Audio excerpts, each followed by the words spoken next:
क्या WhatsApp chatting से तलाक हो सकता है? हाँ जी, हो सकता है। जैसे इस केस के अंदर हुआ है, जजमेंट अभी का है, 11 फरवरी 2026 का है। लेकिन आपको व्हाट्सएप चैटिंग उठानी आनी चाहिए कि व्हाट्सएप की चैटिंग उठाते कैसे हैं और कैसे कोर्ट में पेश करते हैं। सारी चीजें आपको बताता हूं। इस केस के बारे में थोड़ा बता देता हूं। देखिए, इस केस के अंदर भी ऐसा हुआ था कि हस्बैंड वाइफ के बीच में जो व्हाट्सएप के ऊपर चैटिंग हुई थी, तो शायद एक दूसरे को उन्होंने बुरा भला बोल दिया था, या फिर वाइफ ने जो है तीसरी पार्टी के सामने, यानी तीसरे पक्ष के सामने क्या किया, अपने हस्बैंड की बुराई की थी, उसके बारे में बुरा भला कहा था, उसको गाली गलौज दी थी। और उस हस्बैंड ने क्या किया, उन व्हाट्सएप के स्क्रीनशॉट को जो है कोर्ट के सामने पेश कर दिया कि मेरी वाइफ देखो मेरे पीठ पीछे क्या क्या मेरे बारे में बोल रही है, दुनिया को बता रही है। और कोर्ट ने उसको क्रूरटी मानते हुए हस्बैंड को क्या दे दिया, डिवोर्स दे दिया कि भाई ये तो वाइफ की गलती है, वाइफ ने इसके साथ हमें क्रूरटी की, तो हस्बैंड को हम क्या देते हैं, डिवोर्स देते हैं। अब वाइफ को वो चीज पसंद नहीं आई, यानी कि वो ऑर्डर पसंद नहीं आया, तो वाइफ आ गई ऊपर वाली कोर्ट के अंदर अपील लगाने के लिए। और उसने कहा कि इसने जो मेरी व्हाट्सएप चैट उठाई है ना, वो बिना मेरे से पूछे मेरे मोबाइल से उठा ली, ये तो एक अपराध है। तो अपराध में अब देखो कैसे क्या हुआ कोर्ट में। देखो मामले के तथ्य यहाँ पे है,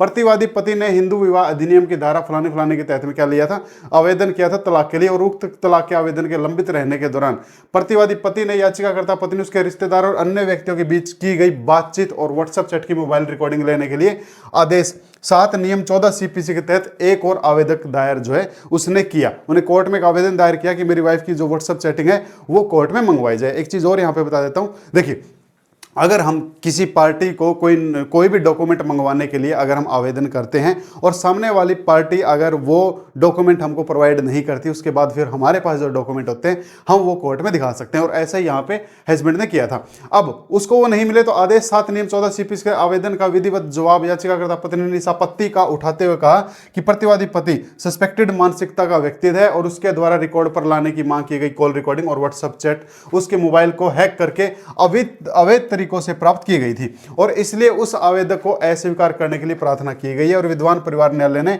12/12/2024 के आदेश द्वारा प्रतिवादी पति के आवेदन को अनुमति दी, यानी कि तलाक उसका कर दिया है, जिसमें कहा गया था कि रिकॉर्ड पर लाए जाने वाले दस्तावेज तलाक के आवेदन पर निर्णय लेने में सहायक हो सकते हैं। तो कोर्ट ने जो डिवोर्स दिया है वो इस ग्राउंड पे दिया है कि इन दोनों के बीच में जो व्हाट्सएप चैटिंग हुई थी, या वाइफ और उसके रिश्तेदारों के बीच में जो व्हाट्सएप की चैटिंग हुई थी, या जो कॉल रिकॉर्डिंग हुई थी, उसमें उसने अपने पति के बारे में बुरा भला बोला था, उसके बारे में गलत बोला था, उसको क्रूरटी मान के कोर्ट ने 2024 में इसको क्या दे दिया, तलाक दे दिया। अब वाइफ आई है ऊपर वाली कोर्ट में और क्या ग्राउंड लेके आई है कि उसने जो है भाई मेरे व्हाट्सएप की जो चैटिंग है, रिकॉर्डिंग है, वो बिना मेरी अनुमति के क्या किए, प्राप्त किए। अब आगे देखो, याचिकाकर्ता पत्नी के विद्वान वकील ने प्रस्तुत किया कि 2024 में जो इनका तलाक हुआ था, जिसे इस याचिका में चुनौती दी जा रही है, इसके तहत में अवैध है और बिना किसी आधार के है, क्योंकि प्रतिवादी पति द्वारा रिकॉर्ड पर लाने की मांग किए गए दस्तावेज धोखाधड़ी से और याचिकाकर्ता पत्नी की सहमति के बिना प्राप्त किए गए। मुख्य बात आप समझ ही गए होंगे, मुख्य बात बस यही है, जो उसने व्हाट्सएप की चैटिंग पेश की है, जो रिकॉर्डिंग पेश की है, वो भाई उससे कोई परमिशन नहीं ली, उसके मोबाइल से जो उसने डाटा उठाया बिना परमिशन के उठाया। ये लोग बार बार यही कह रहे हैं कि ये तो गलत है, गलत है, गलत है। अब ये चैटिंग उठाते कैसे, हम आपको मुद्दे की बात बता देता हूं। देखिए, हम लोग नॉर्मली क्या करते हैं, जैसे आप हो, आपने कोई ऐसी व्हाट्सएप की कोई ऐसी देख ली, भाई ये कोई चैटिंग हो रही है, आपने इसका स्क्रीनशॉट ले लिया। इस स्क्रीनशॉट के बजाय आपको क्या करना होता है, ये जो अपने जो 3 डॉट होते हैं ना, आप किसी के भी चैटिंग के फोल्डर में जाओ। जैसे मेरा कोई ये मेरा खुद का चैटिंग बॉक्स है, यहाँ पे जैसे 3 डॉट पे मैं चला गया, 3 डॉट पे जाते नीचे ना मोर का ऑप्शन आएगा, मोर पे जाओ, मोर पे जाते यहाँ पे ना एक्सपोर्ट चैट का ऑप्शन आएगा। तो यहाँ पे एक पूरी फाइल जो है ना वो आपकी डाउनलोड हो जाएगी, एक्सपोर्ट चैट। उसका मतलब ये होता है कि उसके अंदर कोई एडिटिंग नहीं हो सकती है। अगर आप उस एक्सपोर्ट चैट को कोर्ट में पेश करते हो तो उसको प्रूफ मान लिया जाएगा कि इसके अंदर कोई एडिटिंग नहीं है। अब मान के चलो मैंने इसका पूरा स्क्रीनशॉट ले लिया, ये कोर्ट में पेश कर दिया, तो इसके ऊपर चैलेंज आ जाएगा कि ये शायद AI से बनाया हुआ है, वो AI पे चैलेंज में नहीं आता। तो पहली बात, अगर आप किसी की भी स्क्रीन की रिकॉर्डिंग अगर आप कर रहे हो, उसकी चैटिंग अगर आप चाहते हो, तो जैसे मैंने बताया ऐसे आप उसको उठाओ। उसके बाद में कोई भी आपके पास में ऑडियो रिकॉर्डिंग है, कोई भी आपके पास में व्हाट्सएप चैट का स्क्रीनशॉट है, या जैसे मैंने बताया ऐसा आपके पास में है, या कोई और तरह का जैसे इंस्टाग्राम का आपके पास में किसी भी तरह का फोटो या कोई ऐसी वीडियो आपके पास में है, ये जब हम कोर्ट में पेश करते हैं ना, तो इसके लिए हम ये नहीं कि डायरेक्ट ये दिखा दिया, बोला जी देखना मेरे मोबाइल में, देखना ये स्क्रीनशॉट देखना, ऐसे नहीं दिखाते हैं। उसके लिए अपने को साथ में 63 का एविडेंस, इसका 63 का एक सर्टिफिकेट लगता है एविडेंस एक्ट के तहत में, BSA के तहत में, BSA का एक सेक्शन होता है 63, इसके तहत में एक सर्टिफिकेट लगाना पड़ेगा। उस सर्टिफिकेट के अंदर क्या क्या चीज़ें मेंशन होती हैं?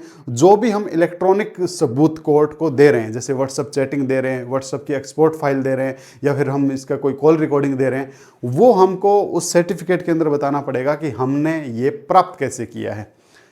यानी कि ये नहीं है कि हमने तो कहीं एआई से, आजकल एआई से ऐसी सी चीज़ बन जाती है पता भी नहीं चलता है कि ये एआई है कि ओरिजिनल है, ओरिजिनल से भी ज़्यादा ओरिजिनल लगता है। तो सर्टिफिकेट के अंदर मुख्य बात यही होती है कि ये ऑडियो रिकॉर्डिंग मेरे पास आई कैसे, ये व्हाट्सअप चैटिंग मेरे पास में आई कैसे। और अगर ये कोई चीज़ नहीं बता पाएगा तो वो चैटिंग, वो ऑडियो रिकॉर्डिंग, वो प्रूफ नहीं माना जाता है। तो आपको जो ध्यान रखना है, एक तो जैसा मैंने बताया वैसे एक्सपोर्ट फाइल करना है, स्क्रीनशॉट आप ले सकते हो, स्क्रीनशॉट पे चैलेंज आ जाता है, उस पर नहीं आता है, और ऑडियो रिकॉर्डिंग है तो वो भी आप ले सकते हो, लेकिन 63 का सर्टिफिकेट आपको लगाना पड़ेगा। अब आगे यही है कि इनके एडवोकेट साहब ने कह दिया ये तो आर्टिकल 21 का उल्लंघन है भाई, आर्टिकल 21 का उल्लंघन है, ये तो निजता का हनन हो गया। ऐसे तो कोई भी किसी का मोबाइल उठा के उसका स्क्रीनशॉट ले लेगा, और किसी के मोबाइल में बिना परमिशन के एंट्री करना ये एक आईटी एक्ट का भी क्राइम बनता है जी। लेकिन यहाँ पे एक सुप्रीम कोर्ट का जजमेंट है, और सुप्रीम कोर्ट ने उस जजमेंट के अंदर एक चीज बता रखी है, अगर हस्बैंड वाइफ का आपसी कोई मैटर, इसके अंदर है ना अच्छी अच्छी जजमेंट बताई गई, 3-4, आप लोग पढ़ना चाहो पढ़ सकते हो, जैसे कि ये वाली आ गई, ठीक है, देख लेना, बहुत अच्छा है ये केस, अगर आपसे रिलेटेड, आपके केस से रिलेटेड है, जैसे ये वाला सुप्रीम कोर्ट का जजमेंट आ गया, अच्छा है, ठीक है। तो और जानकारी यहाँ तक अच्छी लगी, आप इसको लाइक कर लो, शेयर कर लो, सब्सक्राइब कर लो। तो यहाँ पे सुप्रीम कोर्ट ने ना एक जजमेंट का यहाँ पे बताया एडवोकेट साहब ने, और कैसे बताया देखते हैं। यदि यह माना जाए कि पारिवारिक न्यायालय के समक्ष पेश किए जाने वाले शख्स को निजता के उल्लंघन की आपत्ति के आधार पर बाहर रख देना चाहिए। एक हस्बैंड वाइफ के बीच में अगर कोई ऐसा डिस्प्यूट चल रहा है और कोई ऐसा सबूत वहां से मिल रहा है, जैसे कॉल रिकॉर्डिंग हुई, व्हाट्सअप होगी, और दूसरा पार्टनर अगर उसको निजता का हनन बता के कोर्ट को नहीं देखने दे रहा है, तो ये मतलब क्या माना जाएगा, ये न्याय नहीं होने दे रहा है। क्योंकि अब बात है ना, निजता का हनन तो वहां है ना जहाँ थर्ड पार्टी है। अब हस्बैंड वाइफ के बीच में क्या निजता, वो तो दो जिस्म एक जान है, यहाँ पे कोर्ट ने यही माना है। तो धारा 14 के प्रावधानों का निरर्थक और मृत घोषित कर दिया जाएगा जी। तो धारा 14 की तो कोई वैल्यू ही नहीं रही, क्योंकि हस्बैंड वाइफ के बीच में निजता कुछ भी नहीं है। प्राइवेसी क्या है हस्बैंड वाइफ के बीच में? तीसरे व्यक्ति के बीच में तो चलो प्राइवेसी है, भाई मेरा दोस्त है, इसने तो मेरे प्राइवेसी में हनन डाला, मेरा पड़ोसी है उसने डाला। हस्बैंड वाइफ में क्या प्राइवेसी है, वो तो दोनों है ही, दो जिस्म एक जान, ये कोर्ट कह रहा है। ये ध्यान में रखा जाना चाहिए कि परिवार न्यायालयों की स्थापना उन मामलों से निपटने के लिए की गई है जो अनिवार्य रूप से संवेदनशील है। विवाह के विखंडन, वैवाहिक अधिकारों की बहाली, बच्चों की वैधता और सुरक्षा, हिरासत और नाबालिग तक पहुंच से संबंधित व्यक्तिगत विवाद जो मायने रखता है उस रिश्ते की प्रकृति से जिसे वे उत्पन्न होते हैं, ऐसे मुद्दे शामिल होते हैं जो निजी व्यक्ति होते हैं और अंतर्गता शामिल करते हैं। इसलिए यह आसानी से अनुमान लगाया जा सकता है परिवार न्यायालय के समक्ष आने वाले अधिकांश मामलों में मार्शल किए जाने की मांग किए गए सबूत मुकदमेबाजी करने वाले पक्षों की निजी मामलों से संबंधित होंगे। सीधी सी बात है, जब परिवार कोर्ट के अंदर मैटर आया है तो एक दूसरे के खिलाफ में उनके पास सबूत होंगे और उससे निजता का हनन होगा ही होगा। लेकिन फिर न्याय कैसे होगा? ऐसे तो उनकी लाइफ फिर चलती रहेगी। तो न्याय के लिए इस चीज को इग्नोर करना पड़ेगा कि यहाँ पे निजता का हनन हो रहा है, न्याय ज्यादा जरूरी है। यदि धारा 14 को किसी व्यक्ति के निजता के अधिकार का उल्लंघन करने वाले सबूतों पर लागू नहीं होने के लिए माना जा सकता है, तो न केवल धारा बल्कि परिवार न्यायालयों के गठन का उद्देश्य भी अर्थहीन हो जाएगा। अगर हर बात पे निजता आ गई, एक हस्बैंड वाइफ के मुकदमों में अगर निजता ही आ गई, तो फिर परिवार फैमिली कोर्ट का मैटर ही क्या रहा? फैमिली कोर्ट तो इसीलिए बनाई है ना, ताकि फैमिली का मैटर फैमिली कोर्ट में ही रहे।